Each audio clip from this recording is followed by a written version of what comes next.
Yes, good evening, everybody. Welcome back to Lead Judges TV. As ever, I'm your host, Dan Potts. I'm with Lead Judges, and we have Georgie Boy with us today. George, how are you, sir? I'm good, mate. Thank you for having me on. More than welcome, mate. More than welcome. And you've got your voice back, it seems, bro. So that's always a good sign.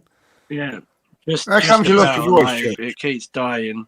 How comes you lost your voice? Well, I was cheering when Arsenal beat the Manx, and then obviously cheering for Super Mikel Arteta, mate. You're singing the old Super Mikel, you like, love it. Singing Super Mikel.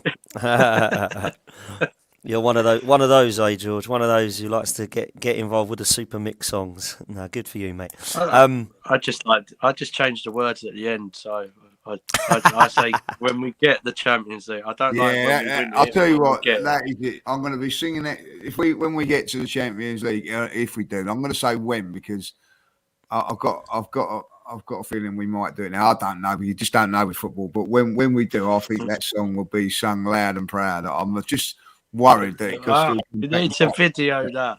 If when that happens, you got a video. It's got to go everywhere. It's got to go viral. Lead Judges says about Arteta. At this moment in time, I'm just still worried. Not because it's Mikel Arteta or anything like that. It's just that it come back and bite us. You know what I mean? So I'm worried because it's Arsenal. Yeah. You just don't know, do you? Like, you know what I mean? Listen, football. A week ago, we was all doom and gloom, weren't we? Let's be honest. We was doom and gloom. Yeah, definitely. And 100%. Our things have changed.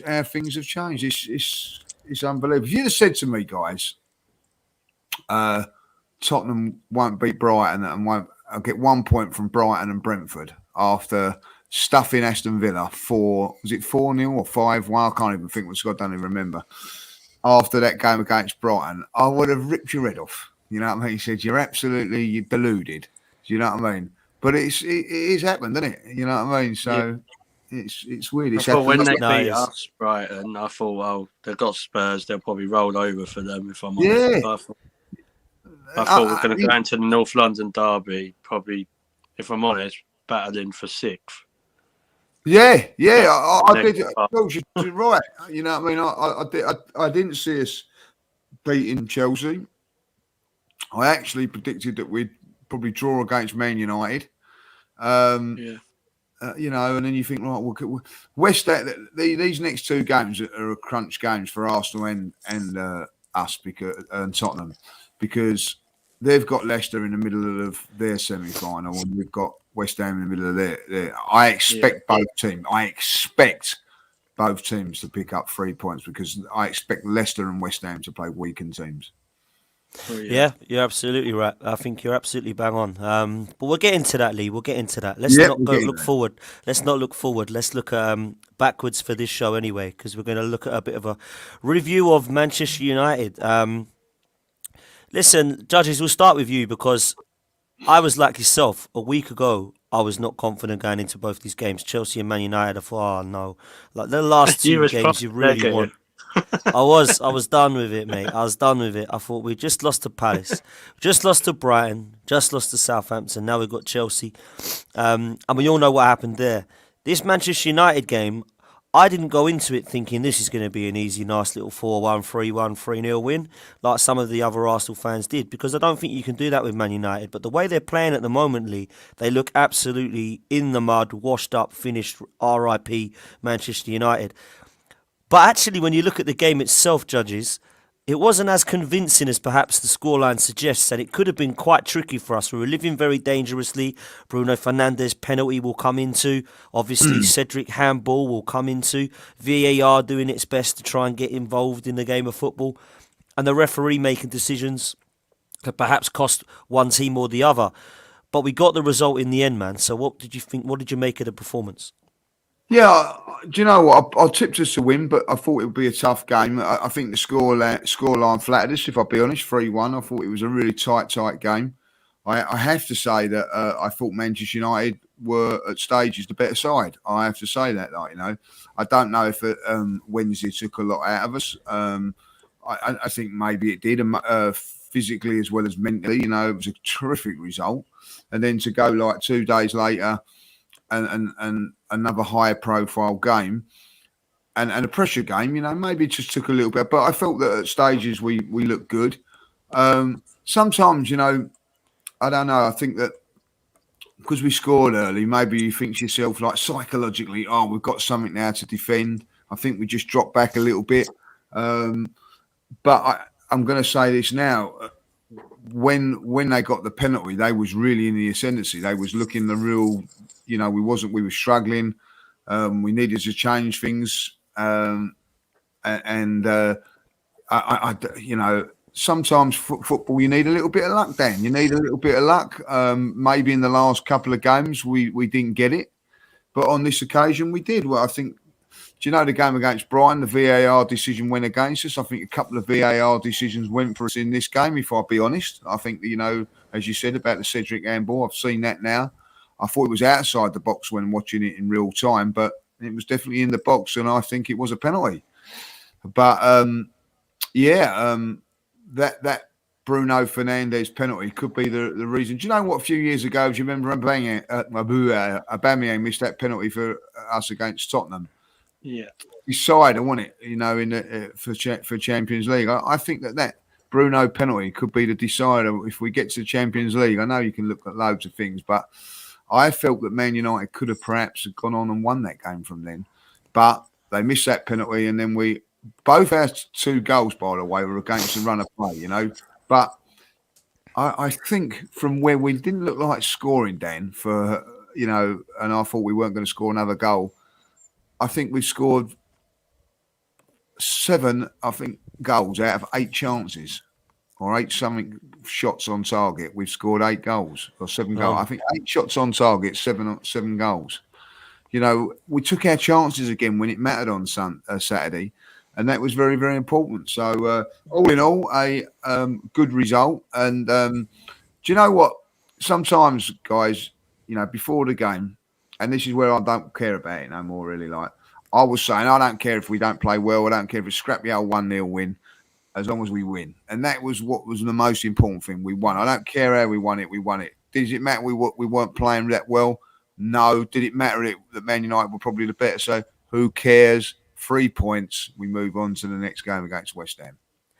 Yeah, I think you're right, George. I'll come to you on that point because for me, coming off the back of 3 defeats, I was really down in the dumps and thought this is happening again to this Arsenal team. We're going on a nice little convincing run and then we're going to have a few defeats. We saw it at the start of the season against Brentford, Chelsea and Man City, and then we had a nice little run until we hit Liverpool at Anfield. Then we went to Goodison Park, went to Old Trafford, we lost again. Then we had a nice little run and then we started losing in the cup games in January. And then we had a nice little run again.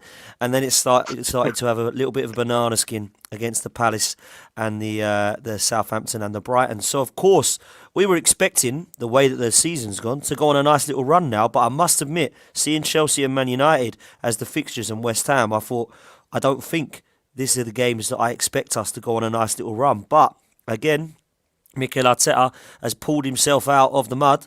And we've got 2 wins against Chelsea and Manchester United, which a lot of Arsenal fans didn't see coming. So, George, what did you make of that performance, my man?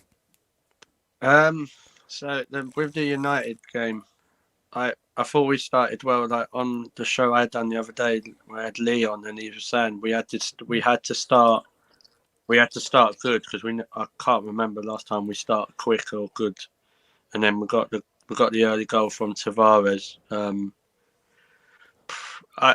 Defensively, I thought Man United were all over the place. So that's kind of like our gain. But I thought I agree with Lee. There was parts of that game and I thought Man United had a better side. But I don't know if it's because of the Chelsea result. I always thought we could score like more than say 1 or 2 goals.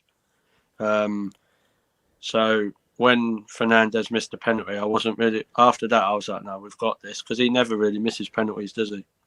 No. I can't remember last time. I don't know why Ronaldo didn't take it, but I was kind of glad.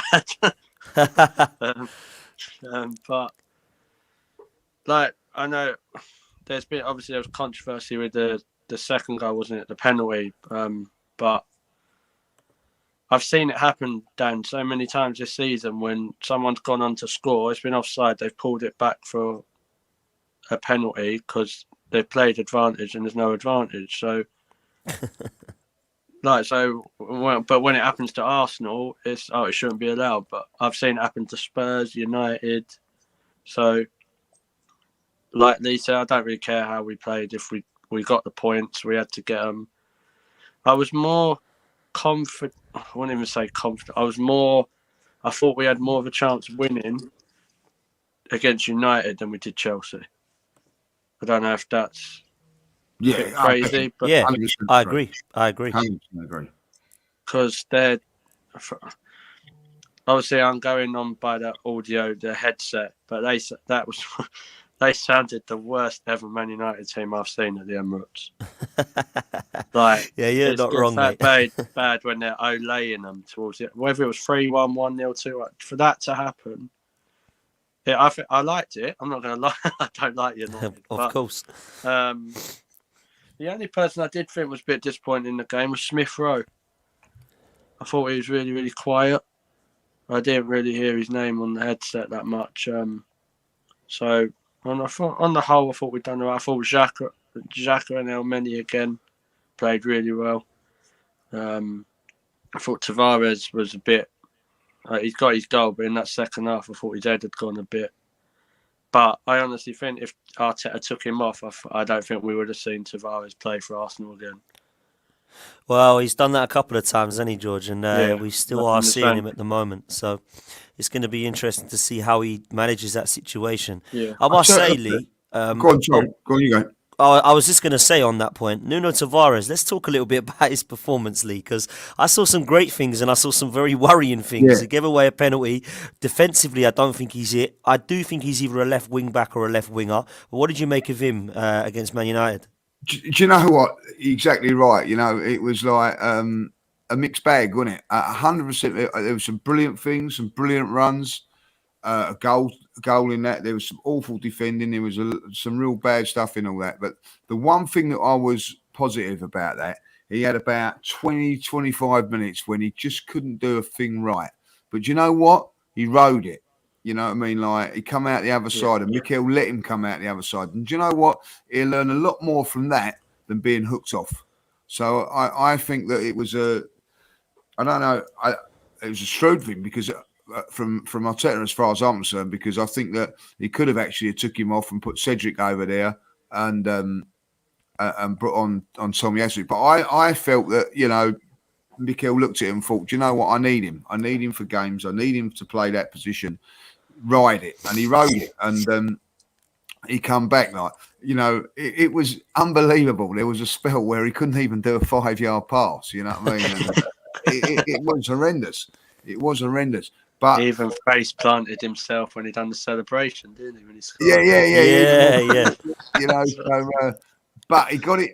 He come through it, and for me, that will do him better in the long run. Like, you know, I think that when he's on the front foot, that he is very, very powerful going forward, isn't he? He's very, very powerful. I think that once he gets to learn a little bit more about his final ball and a bit more coaching, I do think there is a player there. I've got to say that, guys. I really do, you know. Yeah. He's got physicalities are all the way there.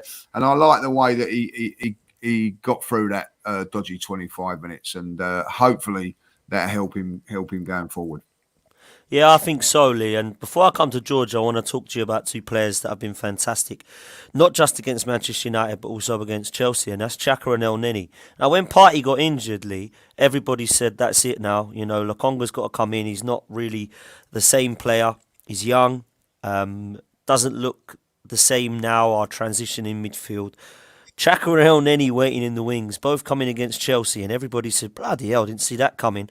I think they've been two of our best players in the last two games, and you know, people can call me a flip-flop if they want about Granit Xhaka, but you can't deny how great he's been in the last two games, and Elneny has come into his own, in my opinion. I mean, the guy looks to me like he's playing for a new contract now. Now, I don't think he should get one. I think we need to upgrade and move on, but when you look at performances like that, Lee, you've got to say, he's come in since Partey's been injured.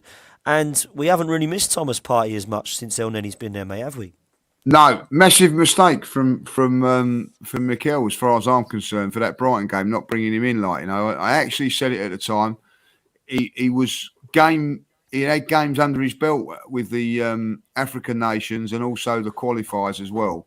He's just come in and been brilliant. But like, what a gem of an attitude as well. Like, do you know what I mean? He's been, I think, attitude-wise, he's not moaned and groaned and whatever. He's just come in and just done the last 2 games. Him and Granit Xhaka have been fantastic, absolutely fantastic. Like, Agreed. And Elneny is.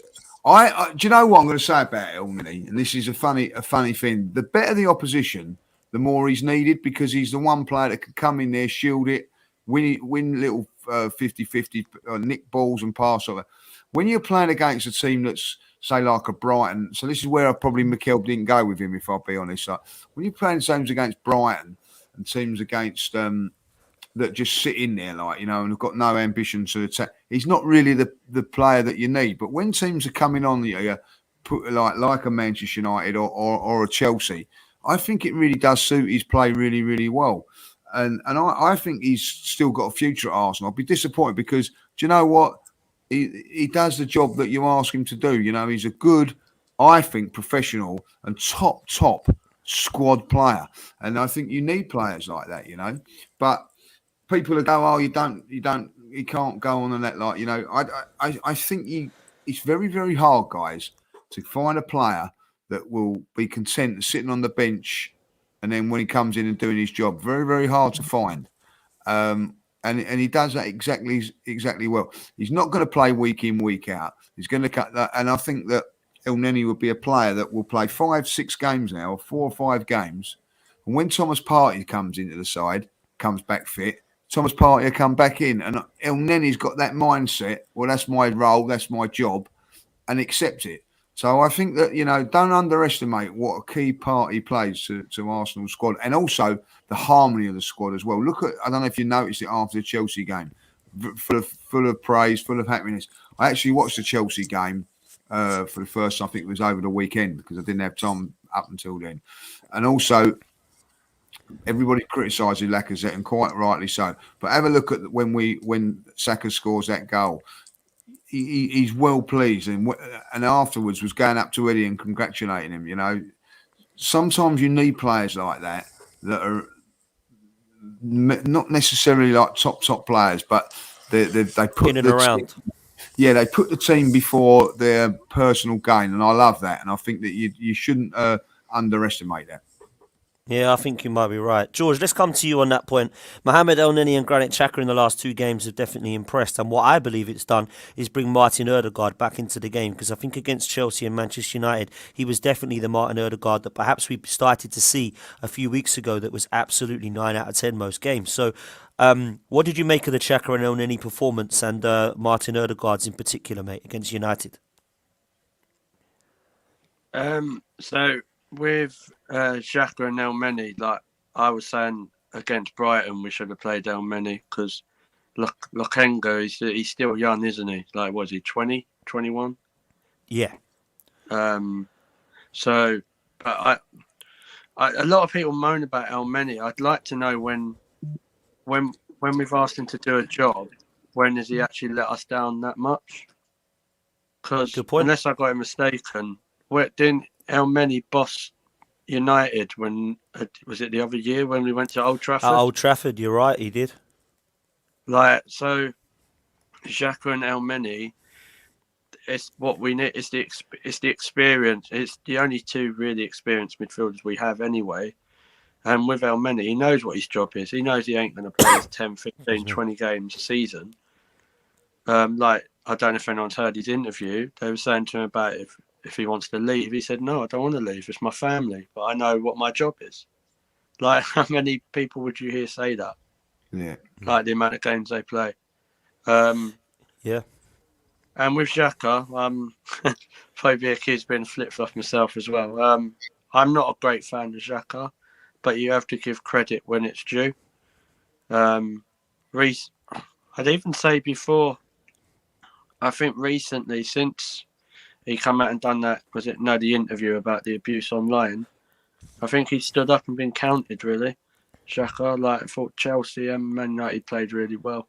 Like, man of the match performances, like, not even just played well. and he don't score crap goals against United, does he? So, yeah.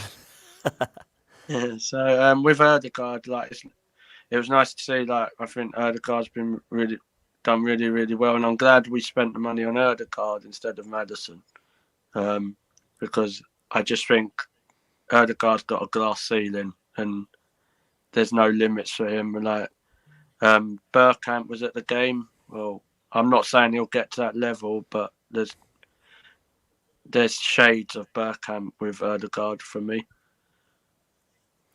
Big statement, mate. Big statement. If he's half as good, I'll be happy. If I'm honest with you, but I have been a fan of him. Madrid signing for like when he was a 16-year-old. I know it didn't work for him there, but you hear all these managers say how good he really is. Like if we get the Champions League, then you'll see him on the bigger stage. I just think Odegaard's amazing. Like he's only 22, I think. So. He is, yeah. He's still young. He is part of that, but the kind of those youngsters, really, isn't he? He's not much older than the Sakas and Smith Rowes of this world. Like he just like when you had Özil doing what he was doing, I just see shades of Bergkamp and Özil in it. I'm not saying that before I get jumped on that Odegaard's going to be like Bergkamp. No one knows because they're once in a lifetime players, but there's shades of what Odegaard can. He's like a conductor. There we go. High praise from George from Martin Odegaard, and to be fair to him, I thought he was excellent against Manchester United. You won't catch me saying that about Lacazette, so you're fine. The last two games against big teams, people have always said, "Oh, can he do it against the big teams?" You know what I mean? Like he did. Steps up against Chelsea with an outstanding performance of going through the lines and all that, and I thought he'd done it again on Saturday, like with some really as captain as well, and as a captain as well, like Yeah. So it's not just. And I like the new song about him as well, like how's it go? How's it go, Lee? Come on, Lee. It's to do. It's like that holiday, isn't it? Like he comes from. I've got to get the tune right here, like you know what I mean. Here's my holiday. He comes from Real Madrid, a superstar as a kid. You're my Odegaard. You're my Odegaard. Good, I was hearing that. That's what it was. I was hearing it, but I couldn't understand how it was going. But I get that now. That's what they were singing. Yeah. Fair enough. From Real Madrid, superstar as a kid. You're my Odegaard. You're my Odegaard. I'll sing that one. That's a very, very good song. That. Just it. If Odegaard's watching, he'll want you to do that every home game now. You might get called out on the old tannoy, mate. We're going to hear him on the tannoy. I'll judge you on the tannoy when they're doing the announcement. I want his shirt. Yeah, absolutely. Lee, let's come to you about another couple of performances before we start to get into the key moments of the game. I want to talk about the HLM boys because I said on my FTV interview that we have to big them up. Obviously, Eddie again should have scored, in my opinion, with just to slot it home. But he smashed it straight at De Gea. But actually, he caused a nuisance and he was intense and he was integral to, in my opinion, much better performance than we've seen of Lacazette in the last few games. And also Saka and Smith Rowe. Smith Rowe, perhaps, as George said, maybe a little bit quieter. But Saka, I thought, was great and caused absolute havoc down the right-hand side. What do you make of the young boys' performances, mate? Well, let's just talk about Eddie at first because I actually said, well, we could leave him out in this game because... we needed, I thought Man United wouldn't play a high line, would drop. Someone's got to play, hold the, hold up play and things like that, bringing people into play. I thought that was the most impressive part of his game. I know that he missed the chance, but he still got it on target, still made the keeper make a save. So that is fine in my book. But I thought his hold up play and the way he come in and into areas which are difficult to play in, as we know, because we give Lacazette so much credit for it, and done exceptionally well. I thought he played really, really well in that position. I have to say, I felt that, when you don't score, you have to contribute in other ways. It's just not be a goal scorer. I thought he done that well. So for me, a good enough performance from Eddie. I thought he worked hard, played well. So that's very, very good there. Smith Rowe, yeah, maybe a little bit quieter today. I think like the position that he played, perhaps that was about it. I still think with Smith Rowe, he maybe just carrying a little bit of a knock, and he's just recovered from it. Playing Wednesday and then playing 2 days later, maybe just the old fitness levels just drained a little bit. But what can you say about the other one? You know what I mean? Like Saka. My God. We had. I come out of that game on Saturday. Saturday. I'm not saying it because I sit next to his family and all that, And I just turned around to his brother and said, "It's an absolute pleasure watching him play at the moment. It's just, I would actually forget if I wasn't a football fan, if I wasn't an Arsenal fan, I could actually quite easily just pay my money and just sit there and watch him play football. I just think it's just a wonder. We are blessed at 20 years of age to see a kid that good. I just think, I can't give him enough praise. I really can't give him enough praise at this moment. The bottle to take the penalties. I know, again, watching the game, the Chelsea game, Martinelli wanted to take that, but, he's got that aura about him to say, no, I'll take the penalty. And he slotted it at mine, both like now. He took 3 penalties, obviously the one for England, the one against Chelsea, one against Man United. First 2 the same, second one different. I really like that in the confidence of him. But I noticed at the game against Chelsea, and I noticed at the game against Man United, not so the Chelsea game, 3 players were going around him. Yes, against Chelsea 2. It's 20 years of age, so have that respect from managers and coaches. Yeah, it is unbelievable. I know what George said about the ceiling about Martin Odegaard, and I agree with that. I think it is a glass ceiling with him. But this one with Saka, I think it's above out of this world. I don't know how good this kid's going to be. I really don't. Do you know what? Sancho was being talked of as a better player than him about a year ago when he was at Dortmund, wasn't he? About a year ago, 2 years ago. Oh, Sancho. And he's a very, very good player, Sancho. Don't get me wrong. I'm quite impressed with what I see of him on Saturday. He's nowhere near, and I'm not being biased in this, he is nowhere near in the class of Saka. Nowhere. He's not in the same bracket. We've got a gem there, boys. I'm telling you that now. I've been saying he's better than Foden, though. I've said it for ages. I think that he is better than Foden. I think that is. I think that Foden. Listen, I rate George. I rate anybody knows that I rate Foden really. He's really a good player. I just think Saka's very good player. But I do think, and I'm not being biased. I think Saka is better. I do think that Foden was probably a better player a couple of years ago, and probably through the youth teams and all that. Was probably the better player. But Saka, because he's getting more game time at Arsenal than anybody else, he plays every week and whatever like that. I just think that, I'm with you on this. If he doesn't win Young Player of the Year this season, you know what I mean? Like it's a stitch up. He's that good. You know, I mean, actually, could I'd even say he's up there for Player of the Year. Yeah, exactly. I would say I think he's got to be nominated. If you're comparing him to Premier League players, like you're putting him in there, say Salah, De Bruyne. Apart from that, who else is better than what Saka? If we get top 4, who else? What other 20-year-old guides a team from 8th to 4th? No, I'm with you on that. Like 10 goals so far. Is it 10 goals or 11 goals this season? I think it's and they broke the record, didn't they? Saka and Smith Rowe, I think, this week. Since can't remember who it was before, but 2 players under the age of 20 getting double figures. So I don't know. Who else do you put above Saka in this season? Mount? Well, I think he's better than Mount. Foden. Yeah, I think. Yeah, I just think there's no one better. There's nobody better than Saka. Maybe they should make a song about that. Maybe they should, mate. If it rhymes, then they would make a song about it.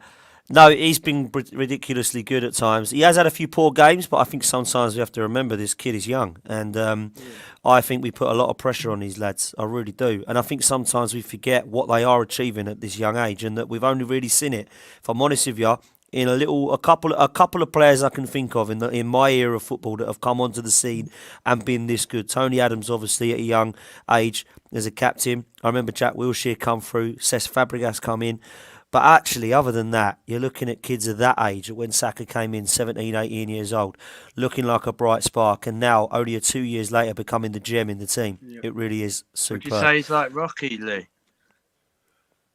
Oh, good comparison. Good comparison. I heard someone on 5 Live on the 606 say that he's going to that sort of level. Listen, it's probably a good comparison, Lee, because a lot of people were saying to me that who do you think he could be like? Who does he remind you of? And Rocky come to my mind, but I was a little bit young for Rocky. You obviously wasn't, Lee, but I saw him for a couple of years and thought he was outstanding. But I look at what Saka could be and think, wow. I mean, a lot of people were saying Raheem Sterling. I think he's going to be better than Raheem Sterling. So yeah, I know, but I'm talking about comparisons of players. I am at this moment in time. If I be honest, thinking about it, I know what people are saying about Rocastle because of the 7 and plays on the right, but Rocky was right-footed, Saka's left-footed, and if anybody that's come, the player that he reminds me of with the way that he impacts the team and everything like that, and is Liam Brady, that sort of ilk, and I'm telling you, Liam Brady was unbelievable for Arsenal. You know, so I would different player though, isn't he? A bit different position, different style, little bit of difference. But he was left foot, like the way he Liam Brady like drew players onto him, played, in an era which was a little bit different. But Liam Brady took Arsenal to being a poor side, a bit like we were, to become a decent Arsenal side back in the day, winning like the FA Cup, 3 FA Cups. Finals on the spin. Now, when you say, it's only the FA Cup, it was different then back in the days. The FA Cup, let me tell you, you know what I mean? So, and he was a special player. So, I would go down probably like a Liam Brady sort of look there. But you know what? I'm going to say this now. And Rocky, was unique. And I think Saka's unique as well, because I tell you what, David was a very, very skillful but very, very powerful wide right player. Do you know when you get like the tricky wingers a little bit like that? Rocky he was more of a power player as well, like, what I mean? Changed that right midfield role a little bit, like, Saka comes into it a little bit more silky, if I'll be honest, and a little bit more do you know what? I just think he's out there on his own, you know what I mean? Like I really this moment in time, the best kid, I know this is a different position. I don't know what people think in the chat. The best teenager that I've ever seen, there's two teenagers that have blown my mind at Arsenal, and he's the third. Anelka? Anelka is the first, without a shadow of a doubt. Anelka would have been the best player. When I see him at 19, I thought, wow. You know what I mean? There was all going on about Michael Owen, and I said Anelka was 10 times better than him. But because he just missed. He was the first, then Fabregas, and now Saka. You know what I mean? Like, and with all of them, I thought, wow, I ain't going to get better than him. And then Fabregas come along, and now I'm thinking like that Saka can be better than Fabregas. No, I think they're the three I'd go for, if I'm honest. I think them three. I would go them three as well. Jack Wilshere against Barcelona was class, absolutely outstanding, I thought. But he didn't really do what Saka and Fabregas are doing in terms of consistency because of injuries. But those three that you picked, I think, are spot on, Lee, if I'm honest. Sorry, George. What Saka does for me is that all these players we've mentioned, even youngsters, they all play in a specific position, don't they? You ask Saka to play anywhere, and he's as good wherever he plays for me. Yeah, you're dead right on that, George. I don't know anyone at that age. Yeah, you're right. That can do that. Like, you put him at left wing back, he's good there. You put him right, he's good there. Like, you could put him in goal, and he'd probably save a penalty. Yeah, do you know what? That is so right, because I'll tell you. Do you remember the game against just before? I think it was just before lockdown. We went. I think the last away game I went to was Portsmouth in the FA Cup, And he played left back that day alongside Martinelli was wide left, and they were. I know it was Portsmouth, and I know that they was League One at that stage, but it was breathtaking to see him playing at left back. And I know that he's played there a few times. And you're dead right on that. Played in Europa League, didn't he? Yeah, I don't think anybody else. You asked Foden to play left back. I don't think he'd play it as well as. I think that's why I think that's why he nicks it, Lee, at the moment. Because listen, I'm a huge fan of Phil Foden. I think Phil Foden's going to be the closest we see to a Gazza and Rooney for England. I really do. When I look at Saka, I think actually, do you know what I've seen this season is that he can play in any single position, and I think that's why we just put him ahead of Phil Foden. He's got a little bit quiet of later. And Phil Foden's playing around a lot more quality players than Bukayo Saka is. So I think what Saka's doing at the moment is just moving us forward. George, I want to come to you about the game because there were some key moments in it. VAR did its best to get involved again. I was really confused because I was celebrating a goal. Next minute, we were getting given a penalty. I saw Cedric handball, which was blatant, if I'm honest. That was ignored. I saw Bruno Fernandes. How the hell he stayed on the pitch, I do not know. That is not a red card. Absolute madness. So this is becoming a little bit unenjoyable at times to watch now. I'm going to come to Lee in a minute on it, but I want to get your thoughts on some of those decisions, mate, and how it potentially ruined the game, really. Yeah, it was a bit stop and start. Like, so with the penalty, with the Nketiah goal, I thought it was a goal. Everyone's celebrating, and on the headset they're saying, "Oh, hold on, no, it's offside." But then, so apparently the rule with VAR is that during a phase of play, if it carries on to play advantage. Apparently, so obviously they've called the goal out. So then they've looked back at the penalty. So the only reason they're looking back at the penalty because apparently the goal then is irrelevant. So it's a bit like double jeopardy, really, isn't it? I wasn't sure, like, obviously visually, but I don't know if it was as much as a penalty as other ones could have been in the game. Not like there was like he'd kind of shoulder barged him, but I don't know. Because I thought Telles was playing Nketiah on, but apparently he wasn't. So. I wasn't as bothered by that because I've seen other clubs this season, the same thing happen to them. Plus, we never get VAR decisions. Like, you compare it to the one that happened at Brighton with that Martinelli one, that was absolutely ridiculous. So, I suppose they say it evens out, don't they? But I know Man United and Ranić have moaned about VAR, and yeah, it could have cost them, but they need to think themselves lucky because how Bruno stays on the pitch, I'd like to know. Like, unless I'm wrong, did they look at it? Yeah, they looked at it. Yeah, they looked at it. Right, and, well, unless they've got my eyesight, because I even saw that was a red card. Do you know what I mean? Like, he could have broke Tavares' ankle, and I'm just like, and this Bruno all the time, he gets away, he throws a strop because things don't go his way, and then I don't know. I thought we were fortunate to get away with the handball. I'll ask you a question. Does someone commentate on that and tell you exactly what's happened with that tackle? Yeah. So basically, so how did they explain it to you on your commentary? They just said Bruno's gone in for the challenge and he's just scraped down, and you can see in Nuno's ankle's about to turn. So he said if it fully turns, his ankle snaps. Because from what I see of it, the ball did they say the ball was like completely gone? There's so late. It was unreal. There was no need to make that tackle. That's why it's a sending off. So the commentator said it was that late that Fury's fight had finished. Yeah, there you go. I love that. That's great commentating there. Because I've seen the one. I don't know if you've seen the one that Mason Mount done on Cedric.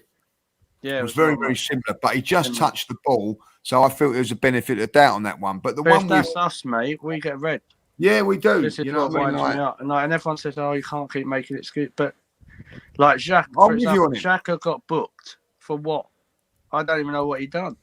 He kicked the ball away, like, you know what I mean? But the amount of fouls that happened. Well, listen, Mane should have been sent off. I've seen 3 times this season. He's done. Yeah, I've seen Xhaka get sent off for VAR against Burnley last year or whenever it was when he pushed someone in the face. No different to what I've seen for Mane, and he just gets a booking. So there is. I do believe there is something on there, like, you know what I mean. Yeah. I think that with VAR we got away with it on a couple of occasions, lads. If I'll be honest, Cedric one is a handball. That was blatant. Cedric was blatant, wasn't it? I'm surprised. Ridiculously blatant, and was a penalty. The Suarez one, I'm going to say this now. Yes, that's a penalty, but so's the one. Thank God Xhaka scored, because I was about to do my nut there, because he's quick to give the handball for that one there, but then not so quick to give the handball on that one. Thankfully, he didn't, because Xhaka smashed it in. But I'll tell you what, he weren't giving that handball. He wasn't giving that handball. He had no intentions of giving that handball. No. And, as for the offside, yes, it's offside, but, I did think it was a penalty, but then you actually see that, guys, and say, yes, that one with Xhaka on Saka was a penalty, but so was the one at Everton yesterday. Similar sort of tackle, if I'll be honest, pushed from behind. One's given, one's not, you know what I mean? So this VAR's moaned at because the inconsistency. Yeah, because it's still... with this VAR, it's still... not facts, you know what I mean? When you look at a goal, the ball goes over the line, it's facts. There's still an opinion whether that's a sending off or a booking, sending off or not, a penalty or not, handball or not. It's not facts, and this is what really gets my goat about VAR. And the other thing I'm going to say, which really got on my nerves now for the last two, so as a paying fan, I've had to sit there for 5 minutes against Brighton, not knowing what's going on a screen, right? Yeah, it weren't until people told me about this after the game, and then 4 minutes for this one here, right? Now the whole world, including people in the bars, can see. If you'll go down to the bar area, apparently you can watch it, right? But the people in the stadium paying all that money are just watching a blank screen while they're making these decisions. It's wrong. It's wrong.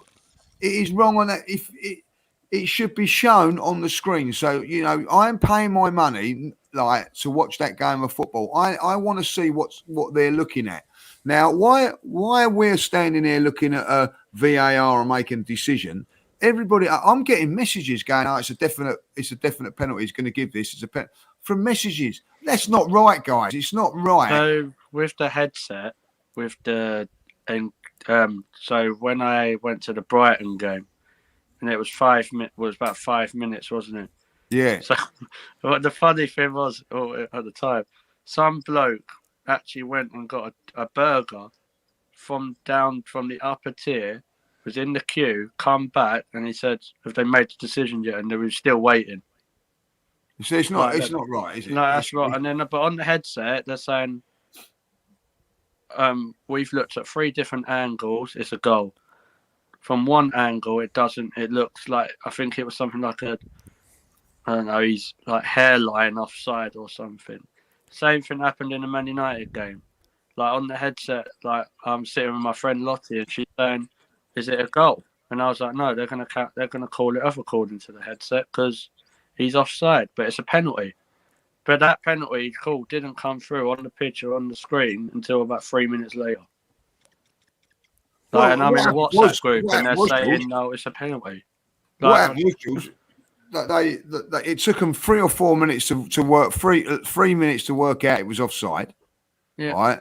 And then they've said, "All right, it's a penalty." And then of course the ref then goes over to the screen. You know what I mean? Again, like the referee seeing, is watching it. No one else in the whole ground can see what's going on. I think it's an absolute. And it's only based in Heathrow. It's not like it's based up north. It's not that far. Spending a lot of money. I just think every fan, match going fan, is being conned at left, right, and centre at this moment in time by different times of games. Look at the ridiculous time that we've got to go to up to Newcastle, right? Yeah. Just on things like that, and football's for the fans, though, mate. Apparently. Well, yeah, and then you get this thing where you're paying all this money, and everybody's seeing it, but you in the stand. It's just. I just think Do you it's run think- by do you- clowns as well. Like, Do you think it was better without VAR? Because I do. I think 100%. it was much better. yeah. Yeah. 100%. It's not worked. It's not worked, has it? It Goal was line there to technology is take black and white. away- It was there to take away talking points, apparently, or like dodgy decisions. Like, well, yeah, you have more. Controversy. Yeah, controversy, but you have more. For me, Yeah. It's Yeah, made it more for me, controversial, George. It has. It's 100%, mate. it's such an like you look at the amount of people that get VAR decisions. How do you know that there's not people there sitting over looking at the cameras and saying, "Oh yeah, no, we won't give that." Or like, I'm not saying it's match fixing, but it's an easy way to go down that route for me. I just think Jack, in the chat, don't frighten the life out of me. It's just there's someone standing in my kitchen, like, you know what I mean? I've just absolutely petrified myself, like, you know what I mean? I've looked round, like, you know, no, there isn't. I'm on my own and I'm frightened now. Like, thank you, Jack. it's just Rocky. It's the ghost of Rocky. Brilliant stuff. Guys, let's talk a little bit because I think it would be rude not to because it's quite funny. We'll go on to our kind of future games in a minute. But I want to talk a little bit about Man United. Lee, I'll start with you. They look in the mud. They look like they need to start again. They've got a new manager in Ten Hag. Ralph Rangnick hasn't really made them, in my opinion, any better than what Ollie did. He's moving upstairs. Ten Hag's coming in. But I have to be honest with you, judges. I know Ronaldo gets a lot of stick, but he's the one that they shouldn't be giving the stick to. There is a lot of them players that I don't think are fit to wear the shirt. They're not putting in the effort. It seems to me as if they've given up and their minds are on elsewhere at other clubs or next season. They're going to lose Pogba, they're going to lose Lingard, they're going to lose Matic. They've got quite a few players up top, I think, that are looking at going. Cavani being one of them. There's rumours Ronaldo may not be there. Harry Maguire is in the mud. Wan-Bissaka has been a waste of money. Luke Shaw can't get his form. Other than De Gea and maybe Ronaldo at the weekend, I don't think any of them can walk off the pitch and say that they played well. What's going on at Man United, judges? Well, I don't know. Do you know what? Basically, I don't care. But like, it's good to see, isn't it? Like, you know, I looked at Ronaldo's performance. If you be honest, he done absolutely nothing apart from score. He done absolutely nothing. Right? You know what I mean? He's not the player that he was. Of course, he's not. He's 37 years of age. But give him the chance, he scores. So you have to look at that, like, you know, from that point of view. I look at their whole team at this moment. De Gea, you might say is better than Ramsdale. You might. You know what I mean? Like, at the end of the day, shots. I wouldn't take any of their defenders over ours. Not one of them. Not one of them. Like, you know what I mean? Their midfield, right? And I'm just going to go on Saturday. I wouldn't take any over them over Xhaka and Elneny. That tells you a lot. You know what I mean? Yeah. For me, I will say I was impressed with is it a Ghana on the right and Elanga and Sancho. I was well impressed with both of them on Saturday. I thought that they were really, really good for about 60, 70 minutes. I was very, very impressed with them. Would I take them over our guys? No. So a Man United team over that, like, I wouldn't take one player out of Man United. Now, when would you ever say that? You know, and I'm not being biased by saying that at this moment in time. So why, Lee, let me just stop you there. Why then did Man United come in as the favourites to get this title challenge and top four spot? Because we've just gone through their players. We wouldn't take any of them. So when I said a few weeks ago, I don't think finishing below Man United is acceptable. Why is it? Because you know let's you know look go back into that there. You know what I mean? I think that. You've got Rashford that's just dropped off the radar. You know what I mean? Was a top player a couple of years ago. Top player. Hasn't done it there. Jesse Lingard coming back after his loan spell at West Ham just hasn't worked. But, you know, I was a big fan of Wan-Bissaka at Crystal Palace. You know what I mean? Like, I was going, why aren't we spending the money? Why aren't we trying to get him? Like, you know what I mean? Like, he's just not worked. Varane, for whatever reason, was a class central defender at Real Madrid's not worked. Harry Maguire, for whatever reason, has struggled. Luke Shaw come into this season as the best left back in Europe after his performances in the Euros. I thought he was absolutely outstanding. It's been poor. I look at McTominay and Fred; they're not too bad in there, if I'll be honest. But like, don't get you know, whatever. Pogba, You know what I mean? Like, come on, who wouldn't have took Paul Pogba? You know what I mean? It's been a disgrace of this season for whatever reason, you know? So you've got 5, 6, 7 players there that, you know, listen, I don't think anybody would turn around and go, if Paul Pogba was to come to Arsenal, I don't think anybody would disagree. But I'm talking about a year ago. Like, his performance has just gone off the radar, off the scale and all. And I think that's one reason because of this, Dan, is because they're being mismanaged. The managers' decisions that they've made has been unbelievable. But when you've got so many good players performing at the level that they are, it is unbelievable. It's unbelievable. You know, you have to look at it from Man United's point of view. New manager coming in. Don't forget, Man United as a football club can't spend 500-600 million. Legally, they can't. So it's going to take a few years. You know what I mean? Like 300 million ain't going to sort them out. Like, you know, De Gea is going to stay unless the new manager comes in and can get the likes of Wan-Bissaka playing better and players like that. Because at the end of the day, I don't think Pogba's going to be there at the end of this season. I think that he's going to go. You know what I mean? How can you let a player like him go twice for free? It's some real shambles. It's some real bad, but you know what I mean. Like, we criticise what we've done at times, but they've really been they're no better. No, they've been in a real. Some of the decisions that they've made for a big club, well, you know, are incredible. Like, you know, so you know, as Ray says, I think they come second last season. The reason they come second last season because they had those players performing. Luke Shaw's, the Wan-Bissaka's, Fred and McTominay, and playing really well. Sancho now's come into the. You know, Sancho, for instance, just have a real look at Sancho.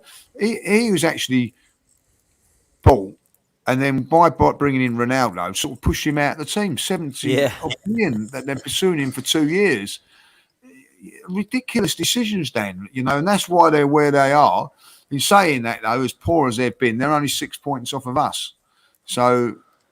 Does that, you know, and everybody says we're having a great season. So, and Tottenham and all that, like, you know, I think at the end of the day, all three teams have got major faults. But I think Arsenal, if I'll be honest, have got 3 or 4 positive the least things. Amount of faults. yeah, the least amount. Yeah, I think that's a fair point. The least amount. Yeah, fair enough. George, let's get your opinions, because the way I see this, if I'm a Man United fan, George, right, and I promise we'll come back on to Arsenal in a minute. I just think it's funny to laugh at him. But if I'm a Man United fan, I will. If I'm a United fan, I would like to go personally. If I was a fan and they said to me, listen, what do you want to do to get Man United back to the top? I would have gone down a different route to Arsenal, and I would have gone down the Tottenham route of just getting a Conte or a Simeone in and saying, do you know what? Going for a title, here's your transfer kitty. I've given Ole Gunnar Solskjaer and Ralph Rangnick a ridiculous amount of money, and I'm going to give you exactly the same because we're Man United, we're huge. I want to get our reputation back to the top. Here's the 300 million or whatever it is you're going to get it. Simeone, you've got 2 seasons to take us to a title. That's the way I would have liked to have seen it done. But it looks like they've gone down a different mould for a younger coach who's proven at Ajax, Ten Hag, to come in with a model which I think they're going to now look to do to back him with the players that he wants. Like, do you think now what Man United have got is a kind of 2 or 3 year project, a little bit similarly to how we've gone down in terms of our model? So yeah, I said to my friend who's a Man United fan, I don't think you'll see anything decent like of what Ten Hag's done until towards the end of his contract. And he's got a 3-year deal, I think, with possible extra year. Like, if you go through it, like we were saying about people leaving in the summer, I've just found a quick list of people that who are on a free. So they've got Pogba, Matic, Mata, Cavani, Lingard, all going out on a free. Yep. That's half a team. Yeah. Like Lee said, I wouldn't take one Man United player. To be fair, like, they're just and even if, like, in the summer, like, there's players there that ain't good enough to have been causing problems. Especially, like, you hear how the players come out after the games, how blasé they are. Well, we've got problems. Like, I've never heard that, and surely that's a lot of toxic stuff. And it all starts from top to the bottom, like from the Glazers down. Like, they haven't got So like, because I don't think there's any difference between Ollie and Ranić. I don't Not that see we've much seen, difference. No, like, and the person who's nosedived completely, like, they're gonna have to get the people out there, put the helicopters out. Is Bruno Fernandes? He's nosedived right off that cliff. Like, you think that? How bad is he dropped? That's a great point. I forgot to mention. Yeah. He was superb when he first came in. He actually took them from. Do you remember that fourth? They was about 6, and he took them to the Champions League. And he said, "Oh, that's the sort of player we need." He was. Do you know what though, Lee? Lee? And I was talking about this earlier on another podcast. Someone made a great point. He's always been a moments player. He'll have 60 minutes where he doesn't do anything. But in the other 30, he'll have moments and he'll match win, or he'll create chances, or he'll thread that pass through. And you'll think, what a player, but actually hasn't done anything for a while. And I thought that was a good point, really. And it actually come from a United fan. And I thought, that's actually true. I don't see Bruno Fernandes 90-minute running, tenacious, tracking everything down, being like playing, pulling the strings. He's just one of those players that if you get him the right ball in the right place, he'll make a difference. Now, that's not excusing the fact that he's always been like that, because his form has dipped. I think he has been poor. I also don't think the telepathy's right with him and Ronaldo. I don't think they can play together. Yeah, and I also... Right, yeah, I agree. There ain't something right there at all. And I also think, because of the ongoings at Manchester United, he's a player that he needs good people around him. The mentality needs to be good around him. I don't think it is at the moment. So I think everybody at United are definitely having a dip in form, if I'm honest with you. So long may it continue. That's all I will say. The character around the Man United's ridiculous. Like, yeah, agree. Like, apparently there's people reporting stuff into the media and dropping like stuff that happens on the training pitch, like just like. McTominay had a real real brutal interview about it, didn't he? Yeah. So we'll see what happens, man. Long may it continue. Long may it continue. Long may it continue. Let's quickly bring this super chat in, and then we'll round up what we think is going to happen for the next few games before we close the show. Chaitanya has said, guys, what are your thoughts on Gabriel Jesus? I reckon we'll still need another top forward, a minimum of 4 signings in the summer. And he says, bring back Saliba too. Lee, I want to come to you on this one first, because for me, right, Gabriel Jesus, I heard about it and I thought, I don't really want him. Like, he scored about 4 goals this season, as much as Lacazette. Then he went and scored 4 against Watford. And I thought, well, I'll take that, Gabriel Jesus. I don't think he's the sort of player that we want, in my opinion. I'd rather have more of an all-round number 9. But it's a player that Mikel Arteta knows well. He can play in that false 9 position and link up play well with some of the other forwards. And he can play up front across the front 3 even. Is he a player that you look at as maybe a backup option, or is he a number 1 striker for you? Well, this is a great question, because why would you come to Arsenal and be a backup striker when you're a backup striker at Man City? Why would you do that? Because you're going to win trophy after trophy and everything like that. So he will come to Arsenal as the main man. That is the attraction of him coming. So if he does come, he's going to be the main man in that front role. Do I think he's good enough? That, in my opinion, no. But I'm going to trust the ball, because at the end of the day, they you could say the same about Ramsdale, the same about Ben White, same about that. They've got it right on numerous occasions. I think if I'll be honest, the recruitment from the guys has been pretty good. So if that's who they go for, they'll go for. I would go, though, also, and I've said it now on a few occasions, because he's got better and better as the season's gone on, and that is, for me, Ivan Toney. Someone with a plan B option. I like what I've seen of him. In fact, the more he's got onto the more games he's had, I think he's got better and better and better. I like the way he leads the line, and I think that we still need someone that can bully it. Like, people ask in the chat about Gnabry. Of course, I'd have Gnabry all day long. You know what I mean? Like, I think at the end of the day, I don't think Pepe will be here at the end of this. I think we're going to lose. We're going to lose Eddie. We're going to lose Lacazette on frees, and we're also. I think Pepe will go. So we need to bring in 3 players at that football club up front. Balogun may come back in and may go out again, but ultimately, we need 3 players. So we're going to need somebody like a Jesus, and we're definitely going to need somebody as a backup to that. and also a wide player. So it's a lot of business got to be done there. And also we need a midfield player, 2 midfield players if Elneny goes, and then and obviously I don't think we're going to do no business in the back. I think Saliba will come back in, maybe Holding a go, but that's what I would do. So it's going to be very, very interesting. And also Edu turning around and saying that they're going to make 2, what people are doing their nut about it, 2 marquee signs, which are going to make 2 major signings. They're going to make more than 2, but they're going to be like 2 big signings, and then there's going to be some backups along the way. So it'd be interesting what they do. Jesus, if it is the case, I wouldn't be my first choice, Dan, if I'll be honest. But I'll back them whatever they decide to do on that, because they've got it right in the past. Fair enough. George, what's your thoughts? Gabriel Jesus. Yeah. I wasn't excited at first and then he scored 4 goals.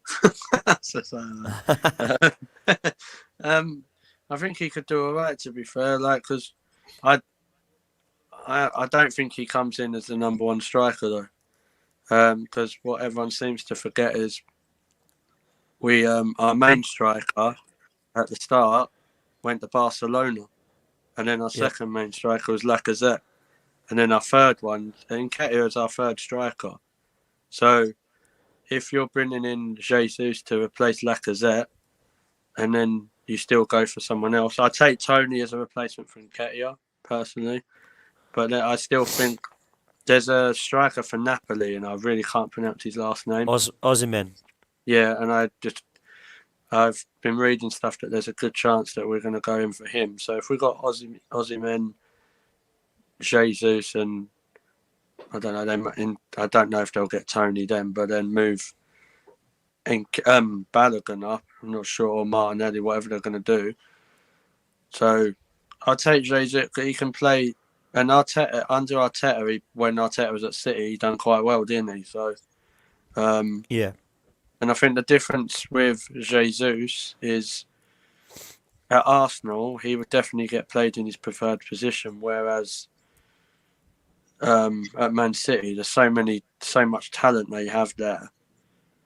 1 minute he's playing, then he's not, then he is, then he's not. So I don't know. I still don't think Jesus comes in as your number 1 striker. I agree we need 2 midfielders.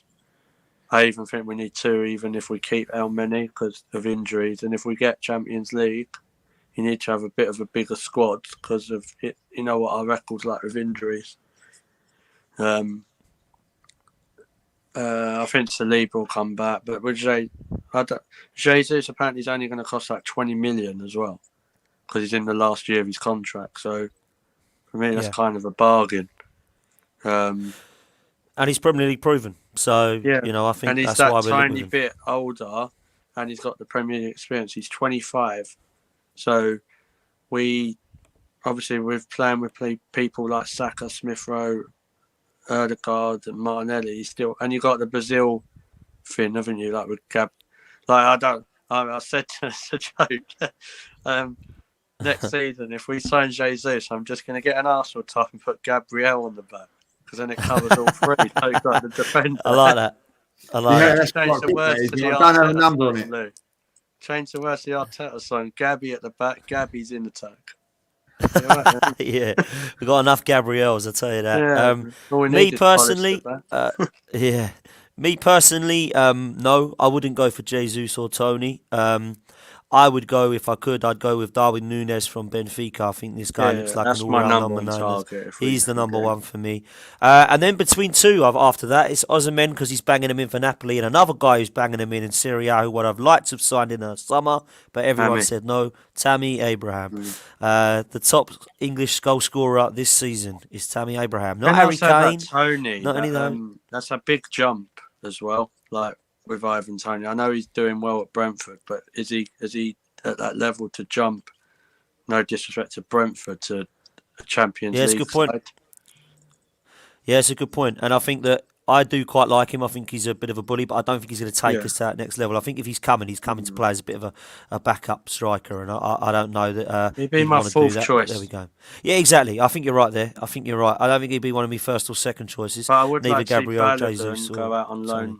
next season, like for the whole season. Like I heard Fulham were after him. For me, that would be absolute ideal. But Balogun on loan to Fulham for the whole season, and then because he's been showing promising bits for Middlesbrough. I agree. I think he needs a loan move. 100% agree with that. I think you're right. I don't think we could have Balogun as a backup. Right, guys, this last super chat comes in from Nathan. He says, big up Judges. I met you a few months ago. I was on my lunch break in the back of my removals van and I had a chat with you. I doubt you remember, but hopefully we'll beat West Ham next week. I bet he was in Broxbourne and I'll see him having his lunch in there, like, so I do remember, like, so so I've got a good memory, like, but and I do remember that, like, You have indeed, mate. You have indeed. Just before we do wrap up, Judges, we've got 5 games left. Top 4 is back on. We're in the driving seat yet again, thanks to Spurs dropping off. Do you fancy our chances now for top 4? That anything can happen in this. Like a week ago, we was out of it. Like, I think, as I said earlier on, these next 2 games are going to be massive for us. If we can beat West Ham and then we get the result against Leeds, we go into the North London derby. Hopefully, Liverpool have done a job on Tottenham, 5 points clearer. And if we can go into that North London derby, 5 points clear, win sees us get Champions League. A draw gives us a very, very good chance of getting it, and even a defeat, we've still got to win our last 2 games. I think these next 2 games are massive. I'm not going to predict any of them. I'm going to say it now because of the European games, semi-finals for West Ham and Leicester. I expect Arsenal and Tottenham to get 3 points this week. To be honest, and if they don't, if either one of them don't, then they don't deserve top 4. I'm going to be honest with that, because you're going to have half the teams, weakened teams for a start, and the other half of players, Dan, are going to be thinking about the semi-final and don't want to get injured for it or whatever, like, you know what I mean? So I expect Arsenal and I expect Tottenham to get 3 points on Sunday, respectively, and then we've got to beat Leeds the following week. That will then, we would know then if we're 5 points in front of Tottenham, because they'd have played Liverpool. Yeah, I think you're absolutely right. George, what about yourself, mate, going into the last few games? Ask me after West Ham. No. I think we have to. I agree with Lee. I think we've got to win. We've got to beat West Ham and Leeds. I think with West Ham as well, they ain't got no defence either. So surely we've got to try and attack that, because Dawson getting sent off. They've got no Zuma. I think they're going to have to play Rice at centre half. So, but they're going to want to rest. Like, because no offence, like European semi-final was bigger for them than any of the league games.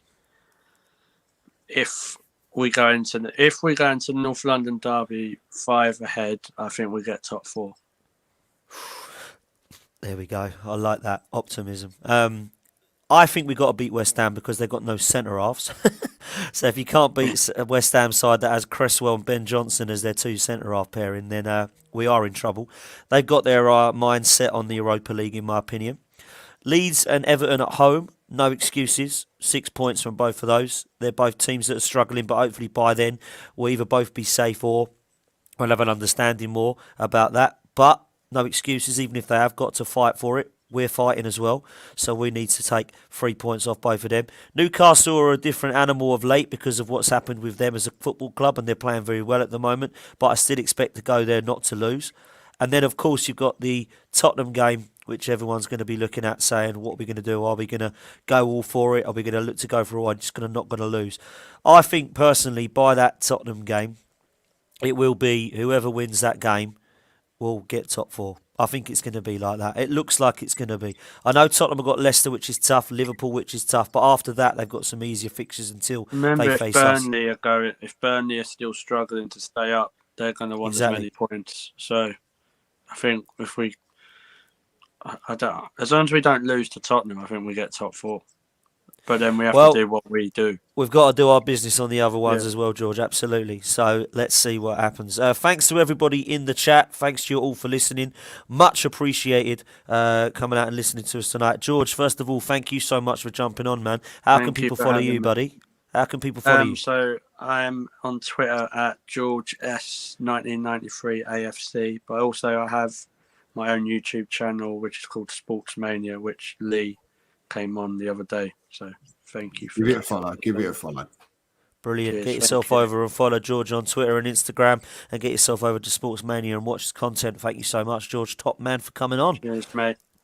Good stuff. Lee, enjoyed that, mate. Nice to get back on the stream with you. I know it's had a weekend busyness, so it's nice to be back on with you, bro. Good. I just want to say, like, you know, big up, thanks for everybody that came to the Hippodrome the other night. Brilliant night. And if you haven't seen the video of what me and Kevin done, please go and watch that. Like, you know, that was good fun. It's quite a laugh if you haven't seen it. Big up to yourself, Dan. Like, you know, I'm going to say that, you know, you hosted that live watch along with absolute class. So well done for that, like, you know. Oh, thank you very much for that, mate. I'm not going to lie, I was a little bit nervous because it's a bit different when you do it live, isn't it? And everyone's watching you. But it was enjoyable, mate. It was enjoyable. And I must admit, I can't say this highly enough. Sophie and the Hippodrome and everyone involved, yourselves, it was just top class. And I'm really looking forward to Lee to doing more stuff like that now that we're allowed to get out and about again, because it was just phenomenal, wasn't it? Yeah, looking forward to doing some more. So watch out for that. We've got some big things planned, and looking forward to it, like, you know. And the Hippodrome is definitely in place to go, like, you know. 100% it is.